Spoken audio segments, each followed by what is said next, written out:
Members of Chicago's Islamic community are thanking President Obama for the operation that killed Osama bin Laden.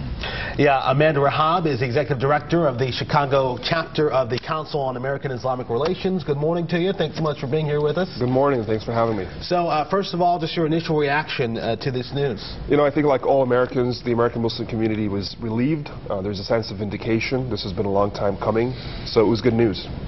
So when you hear about this, I mean, it has to mean a lot to you because you've been trying to distinguish yourselves and educate people that, hey, this does not represent us in any way, shape, or form, what he's been up to all this. And I really appreciate President Obama's statement that bin Laden is not a Muslim leader. He does not represent the Islamic community, and truly that is the case. Now, for us as American Muslims, he's an enemy of our country, the United States, but he's also the single most damaging individual to the image of our faith, to Islam itself. So there's a double-edged problem with bin Laden for American Muslims.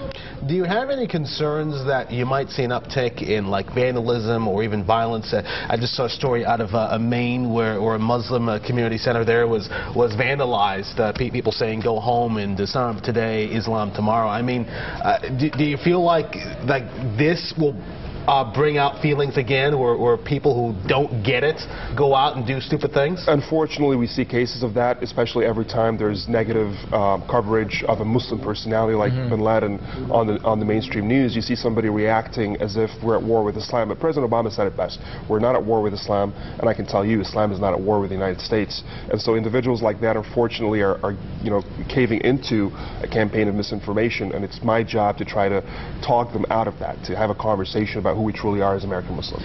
I mean, how would you rate your progress in educating folks, as so many Americans still don't quite understand?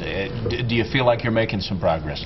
I think we are. I think the average American understands that this is a pluralistic society. We have people of all faiths. They respect Islam as a global faith. Unfortunately, there are those who invest their time and money in a campaign of misinformation to try to politicize the American Muslim community as the other, as a fifth column. And, some people who are gullible, who don't know much about the faith, fall into that. But, again, many others don't. And it's our role to talk to people and have a conversation so that we make sure they understand who we are and what our faith is about. But the other side has to also take steps towards us.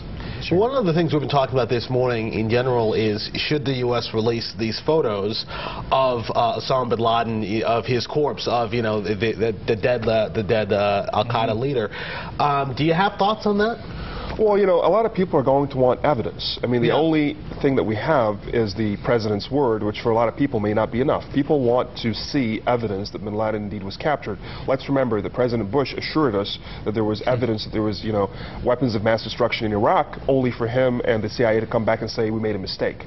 So there needs to be evidence provided. I think that's a reasonable request. I also think that the president and the CIA probably have the evidence that they can provide to those who are... They do. Yeah. They just don't, they're talking about whether or not it's the prudent thing to actually put it out there and how to put it out there.